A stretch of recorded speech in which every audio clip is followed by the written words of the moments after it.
The deal is this. Tell you, when I was a kid, I read Dropper Anton Wilson, all this real. Tell you, when I was a kid, I read Dropper Anton Wilson, all this real. Dude, I'm pissed. Dude, I'm pissed. Come on.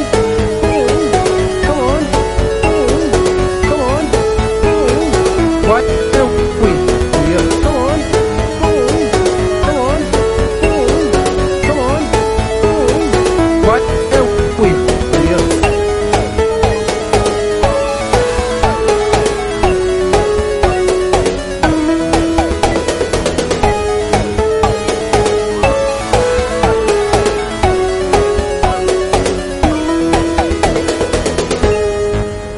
Okay, by the time we finish this, you're all going to be practicing magician. I'm Jeremy Greer. I'm Gary Butterfield. And this is Days of Future Cast, the podcast where Gary and I are discussing Grant Morrison's new X-Men from 2001. We are finishing up the Murder at the Mansion arc. Who killed Emma Frost, Gary? Who was it? Well, Zorn. Oh, shit. Surprise. Ultimately. Sorry. You may notice in that intro, I said all right while Jeremy said, I'm Jeremy Greer. And one of the things that, if you're listening, a little peek behind the curtain, is every other single person I podcast with will be like, are you ready? Before we start recording. But Jeremy doesn't play that shit. So you just kind of have to know when he's ready and he's about to say, I'm Jeremy Greer. We're recording. You're ready. We've been on the fucking phone for 46 minutes, Gary. I talked to you more on the phone than I talked to my wife. Like, if you're not fucking ready now, when are you going to be ready? Like, I got to send you a fucking telegram. Dear Gary, stop. Are you ready for your podcast? Stop. Wake up the fucking dragon. Jesus. Let's get the shit done already, man. You think I want to talk about X-Men all fucking day? No. I got places to be. Yeah. And I would have edited out the all right anyway, so that you just fucked yourself even more. I don't know if I fucked myself. I just all right, buddy, calm down. It's damn. Getting heated over here. It's gonna be a good one. You want to talk about Landbridge? It's gonna be really content. Yeah. Landbridge called. He's from the past. Yeah. How's it going? I'm good, Gary. How are you? All right. I'm not having any weird days or anything. No, I'm tired. We're tired. This is a good energy. Yeah, this is true. Together. Yeah, we've both had strange weeks, I think, and weird stuff happening. Weird weeks. To catch everybody up, Emma Frost was murdered in the mansion. Her diamond form was shattered into several hundreds of thousands of pieces.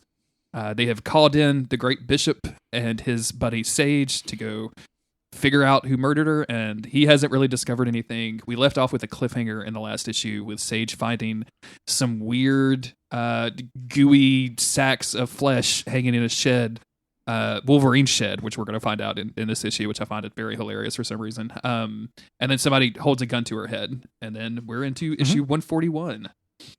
Yeah. And it starts off with a very powerful bit of, I did that spoiler in the beginning of this, but when Bishop is running towards Sage on the ground, she is saying the sun in the box, the sun in the box. Yeah. Hit everybody. You want to talk about the cover? Yeah, which is a... You want to... Yeah. Because it's the cover of Shaft, right? Like that's what we're... It's Bishop being a bad mother. Yeah. You know? Show off. Just talking about Bishop. Just talking about Lucas Bishop, the mutant cop. Damn right. So Sage is in the ground. We thought maybe she'd get shot. She's still talking. She's not shot. Bishop grabs her and she's just saying nonsense at this point. It's kind of funny. Like, she's Sage, what happened? It's me, Lucas Bishop. Send me a postcard, boyo. She's like, it's kind of cute.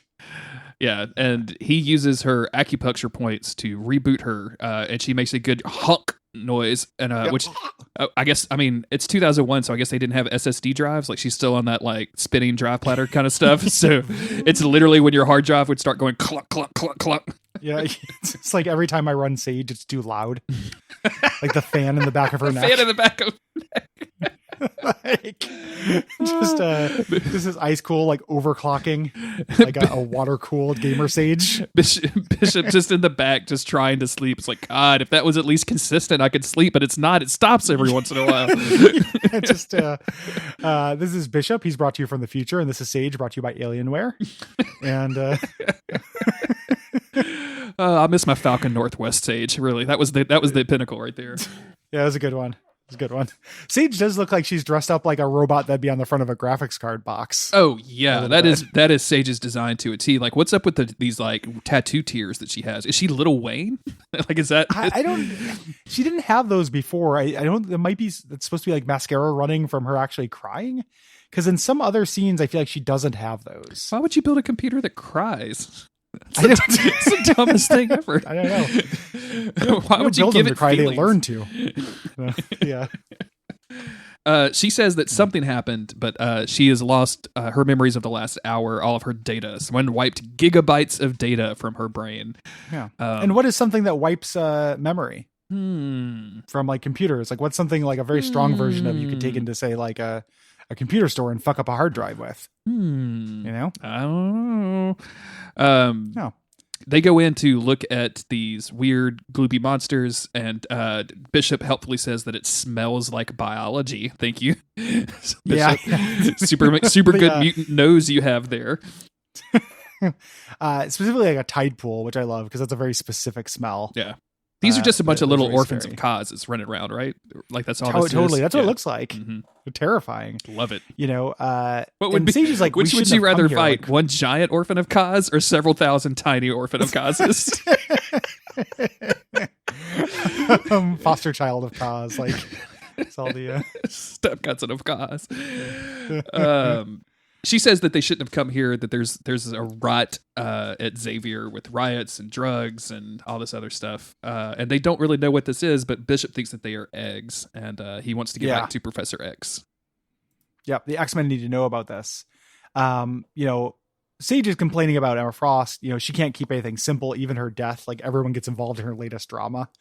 And Bishop's like, you know, I know you hated her, but we're here investigating the murder. We have a job to do. You know, she says we have to get out of here. We can't stay with these things. Have you found something? And he has found the murder weapon. He found the murder weapon in a crate of VHS tapes. And oh yeah, yeah. This is Wolverine's shack. Yeah, I guess that's true. Where he went to quote unquote find himself after a lost winter, which is what Professor Xavier will tell us in a few pages.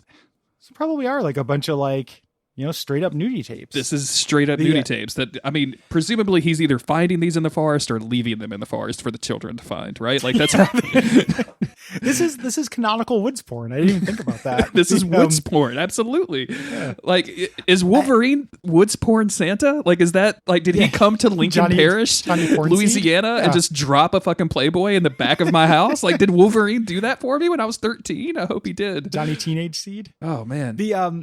I'm sure I've told this story before on podcasts, but in the practice space in Illinois that we used to have with my band days, there's a guy named Lier who was a drummer. He wasn't in any bands. He just rented the space as a drummer. And two things. One, he had a big crate full of how to drum VHS, and under the first layer of how to drum VHSs were just porns. And then a little TV VCR in the practice space. So like the canonical, you know, just evidence like, oh, this guy's masturbating in our practice space. That's fucking weird. Super good. You know? Yeah. Also the number one, I don't know if you have things like this where there's just something you wish you had saved, like an image, you know, if I had a cell phone with a camera on at the time, because this is the time I owned a dedicated digital camera. I did not have a cell phone with a camera. Mm-hmm. His dad had painted him a portrait of him playing the drums, and his dad did not really understand drums. So the portrait is like Lier, if Lier was like 12 feet tall, he's in an attic and it's like crowding his ceiling. Like he's just grown like Giant Man. Hell yeah. And he's got a drum set that is like, you know, taking somebody who's not playing a band or anything and saying, you know, draw a drum set from memory. Like it has 2 kick drums, like many snares, many hi-hats. It was one of the weirdest images I've ever seen of this like weird drum giant. And I really wish I still had it. I wish I had a camera at that point. You know those those weird death metal bands with like 2 bass guitars that both have double bass guitars for 4 bass guitars, and like no rhythm section, and like a drummer with way too many things to beat on. Like it reminds me of that. Like as you're describing that, that's what I'm picturing in the back of my head. Like the guy in the back of the band with like just so many drums. Basically, yes. Okay, cool. Very much so. So yeah, Bishop has found the murder weapon, and they are off to talk to Xavier, who is currently talking to Beast and Beak, and nobody believes Beak in the slightest. Even Xavier is like, I don't even have to be a telepath to tell you that you're lying. Like, did Angel shoot Miss Frost? Like, is you protecting for her? And he's like, no. You know, I didn't want anybody to know that I made Angel pregnant with monster babies. Yep. And everybody's like, whoa, Angel is pregnant. He starts going on about how, she's half fly. The conception period here is like 5 days, because she's part fly. And he says like, oh, she said that they would throw us out if they found the babies. Miss Frost would tell, they're monsters in bags of skin hanging in. It's all my fault. Like he's going through a rough time. Like I love that line. There are monsters in bags of skin hanging in the shed, and it's all my fault. It's such a good line. Like it's just good really, from really good. Beak, man. Like it's just great. Yeah, exactly. Yeah. I love Beak. And Xavier's like, why would we kick you out? Like who told you this? Somebody is playing on his insecurities to manipulate, both those students. And he's like, well, maybe it was Miss Frost said it, said that you would expel me. He's like, well, you're one of our most valued students. And he's like, well, I'm valued. Like it's very, like, I love Beak. Beak is very sad. Yeah. Beast is like, well, Angel told Emma she was pregnant. So where's Angel now? He doesn't know. Like she took off after the cops showed up, at this point. Yes. Bishop and Sage arrive and say that they have found the murder weapon. And basically the murder weapon is custom engineered by experts to fire a diamond bullet capable of shattering Emma Frost in her diamond form. So like somebody went through an extraordinary amount of effort, and like this right here should tell you that it's not the teens who are fooling around in Wolverine's shed, right? Like they don't know any design experts that can make a fucking diamond bullet. Like Angel doesn't know anybody that can do that. No one knows somebody who can do that. I know a guy. Experts I got a diamond doing a lot of words in that. Yeah, diamond bullet guy. I got a diamond bullet guy. Everybody in Louisiana has one. Yeah, sure. Yeah. If she says no, right? Like, I mean, if she turns you down on a proposal, you turn it into a bullet and you give it to her father. This is canon. Like, shooting the father there. The shotgun wedding of the South. So they talk about the shack. He says there's some kind of life saves in there, life forms. And Beak's like, you can't go in there. This is what I'm saying. Like that's private. This is where Xavier says the shack is Wolverine's porn shack. And Sage is really stuck on this. Like it's Angel who is protecting her larvae, and Beak does not like this. What is this word larvae? Yeah. I love that so much. They don't know whether these are going to grow up to be monsters or whatever, and they're like, we have enough talk. We have to go check this out. So they all head back out to the woods. Yeah. We should note that Bishop is wearing his ruffled collar still, and I kind of dig this. Mm-hmm. Of course he is. Later on, Beast is by himself, still trying to piece Emma Frost back together when Jean arrives and says that it's impossible what he's doing, and he says, well, that's never really stopped me before. Like, I kind of have a bone to pick with you because you made Emma extremely upset, and it was only because you lost your temper, and you should have settled those marriage problems like a long time ago. Like this was kind of your fault that all of this happened. Yeah, not your best work. She's like, I was busy trying to save the world. It gives him Emma's lips again. She found. Yeah. I mean, like, can there be more evidence for? Like, I know we're going in a different direction, but like, Jean has her lips, and Emma was cheating with her husband. You know what I'm saying? You can imagine Jean just pocketing that as a little souvenir of a vanquished foe. 100%, absolutely. Yeah, it's a little trophy. I don't know what that like Black Phoenix voice sounds, but I bet it sounds something like, "Keep the lips, Jean. Keep the lips." Oh, okay, Phoenix. All right, if you say so. All right. So they're continuing to talk, and Beast is kind of out loud thinking that everyone thinks it's him, and of course she says like, well, no, nobody actually thinks it's you, but at the same time, you were with Emma's proteges who are extraordinarily powerful telepaths, and they could have made you think that you saw something, because I read the ticket clerk's mind and that the play was canceled that night because of a bomb scare. And Bishop, you didn't go check out the play, dog? You've been here for like 3 days. You didn't go check out to make sure that the play was actually a play? You just took these people's word? Yeah.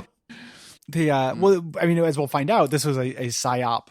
You know, this is we're kind of led, this is a red herring. We're led to believe that this is putting Beast under suspicion. You know, but the girls are using Beast. Yeah. At this point, so they have been manipulating him for a while. Is the idea, I think. At the same time, though, so one just real quick like art bone to pick with this is that Phil Jimenez is our artist for these issues, who I really like for these character focused things. In general, I feel like he's really good about not making the X-Men like super sexy. But this panel of Jean Grey in the bottom is bustier than I've ever seen Jean Grey. Like, look at this, the angle and stuff. This is like picture of Captain America with his huge tits. It reminds me a lot of that. This is too much. Yeah, too much tit in this picture. Like too much tit. The Gary Butterfield story. Hold the tit, please. It's just a little bit like, this is a little too busty for me. It's not even really sexualized. It just seems like it'd be a back problem. Yeah, absolutely. Kind of thing, you know? The other big piece of information on this page is that Jean senses Emma's consciousness clinging to this body, which Beast has slowly been put together. Over to the shed, our group kind of arrives, and Zorn is defending Angel and Beak, saying that they are not killers, and Xavier agrees, absolutely, but like sometimes people will do terrible things. Meanwhile, Sage finds like one of those sacks on the ground, and it seems like the babies have hatched. And they find inside the shed Angel with all of her adorable mutant babies. Yeah, I love this. I think this is very cute. Me too. Good. You know, she's like, the bag's burst. It's okay. Check them out. I don't remember what happens here. Oh, to the kids? Yeah. I don't know. I can't remember. Cool. Okay. They have fly life cycles. They're probably dead within a week. Oh no. You know, they came out of Angel's body in 5 days. Like, I don't think they're going to last very long. They came out as full toddlers. Yeah. So. And they are like toddlers with wings. Some of them have fly wings like Angel does. Some of them have like feathered wings like Beak does. Some of them have beak faces, and some of them have angel faces. Like it's just really, and they're just adorable. Like they're just cuties. Yeah, real cute. This is a very sweet scene. There's also a little joke as well that we pass where Sage is like, the brood seems to have hatched, and Bishop says, please, brood is a loaded word. You know, which I like here. So, and, you know, Beak comes and he sees his kids. You know, in my dreams, I would see an army of monsters all shouting father, but look at these. You know, as Angel says she's going to name him after the Jackson family because there's a bunch of them. It's extremely cute. Yes. You know, Beak comes up. He says, you know, I told them that I was the one who shot Miss Frost, protect our secret. I was ready to take the blame, but they're too smart to believe me. Look at the wingspan on this guy. Like, it's very sweet. It's super sweet. Like, I love that Beak just immediately is like, these are my kids. Look how adorable and lovely they are. Yep. It's very cute. So the gun, you know, there's still a crime to solve though. So Bishop and Sage are like, the gun, Angel, we know that Barnell had nothing to do with this. Angel's like, you know, you're right. I took that gun and I shot her. I shot her because she found out something, but I don't know what, which is really important. Yes. Right. You know, and they're like, well, fingerprint analysis confirms it. And Xavier's like, no. You held the gun, but you didn't pull the trigger, did you? Not really.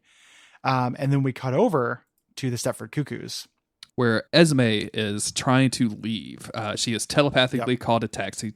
Just another one of those weird send an email with your mind moments. I feel like we've talked about calling a taxi telepathically before, and I have raised my umbrage with that, like, because I just think it's like, again, how do you connect it to a phone board? And then like later on, the taxi that shows up is not going to have a driver, which is obviously a big clue and kind of explains the whole thing. But I just, boy, do I not like the line read on that.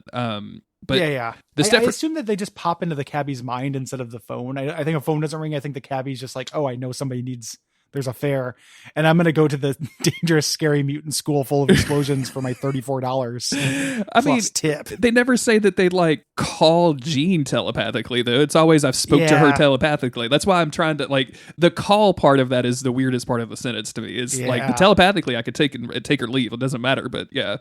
Anyway, it's weird. Just me getting on my fucking weird horse about this stuff. Your very specific high horse. Yeah, she's leaving. The other cuckoos are trying to convince her not to. This is obviously very suspicious. We cut over to Beast and Jean. Real quick, while Esme is leaving, we see like more of the Omega Skull, Skull graffiti. Like again, like just showing one of those in a really nice background way. Like we are still on just a couple of days from this horrific event that happened at Xavier's. Like everybody has kind of been reeling for the last week or so. Yeah, things have been very busy. No one has a time to clean up. We have not reset yet. So Jean turns into the Phoenix here, and Beast is like, "Oh, Jean, he's kind of scared." She's like, "Everyone thinks I'm in trouble. I'm going to come back as this cosmic destroyer, but it's not like that. I'm in trouble with the rushes, but I'm okay, and I think I can make things right here. I think that I could fuse the diamond molecules together telekinetically, and put Emma Frost back together." She starts downloading medical knowledge from Beast's brain. And while she's doing this, and in Emma Frost's thing, she realizes, she's like, she actually loves him, Hank. Like, Emma's in love with my husband. That's almost funny. But she's still a superhero, and she still brings her back to life, even though she'd have reason to want her to be shattered, as we've mentioned. Yeah. And the last panel is Jean saying, "Wake up," in her Phoenix voice, and a cracked but fused together Emma Frost waking up and screaming, "Esme." Obviously, probably the last person she saw before she was shot. Outside of the mansion, Esme, who is dragging her chest down the driveway, is confronted by Bishop, who says, "Hey, we have solved this, and we know who it was, but we don't really know why. So we think that you remote controlled Angel to do all of this, and that you used the drug kick to boost your telepathic powers." Yep. She also says there's a couple important thing here.